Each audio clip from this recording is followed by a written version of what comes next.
Eh bien, shalom aleichem à toutes et à tous, et j'espère que vous allez bien, que vous vous portez bien. Moi, ça va super. Bienvenue dans cette 25e partie de notre vidéo descriptive sur qu'est-ce que la Bible. Et aujourd'hui, nous allons faire le résumé du livre de Jérémie, qui se dit en hébreu Yirmeyahu. Donc, le livre de Jérémie est principalement un livre de jugement sur Juda. Donc, le royaume de Juda, qui, je le rappelle, est constitué de la tribu de Juda, donc Yehuda en hébreu, et de la tribu de Benjamin, Binyamin en hébreu.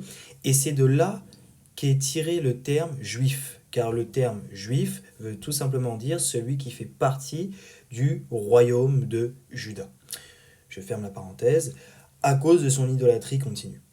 Après la mort du roi Josias, la nation de Juda avait presque complètement abandonné Dieu et ses commandements. Jérémie compare donc Juda à une prostituée. Dieu avait promis qu'il jugerait l'idolâtrie très sévèrement. Et Jérémie avertit donc Juda que le jugement de Dieu était imminent. Dieu avait délivré Juda de la destruction maintes et maintes fois, mais sa miséricorde touchait à sa fin.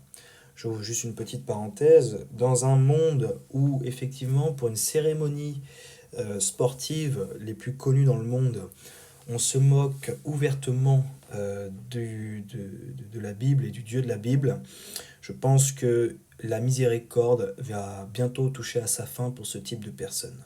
Je n'en dis pas plus, mais je n'en pense pas moins, vous m'avez très bien compris. Je poursuis. Jérémie relate la conquête de Juda par le roi Nebuchadnezzar et leur assujettissement à son autorité. Après que Juda se soit à nouveau rebellé, Dieu a ramené Nebuchadnezzar et les armées babyloniennes pour détruire et réduire à néant Juda et Jérusalem.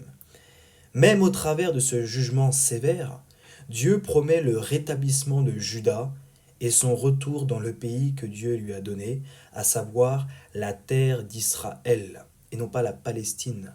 Mais cela ne veut pas dire que Juda, donc les Juifs d'aujourd'hui, c'est le tout Israël, non, puisqu'effectivement, il y a aussi le royaume d'Israël, le royaume du Nord, où il y a les 10 autres tribus qui ne sont pas juives, mais israélites. Et c'est là que Yeshua va entrer en scène, mais nous l'étudierons pour une prochaine fois. Shavuot Tov, puisque nous sommes dimanche, à bientôt, et merci à tous de m'avoir écouté. Shalom.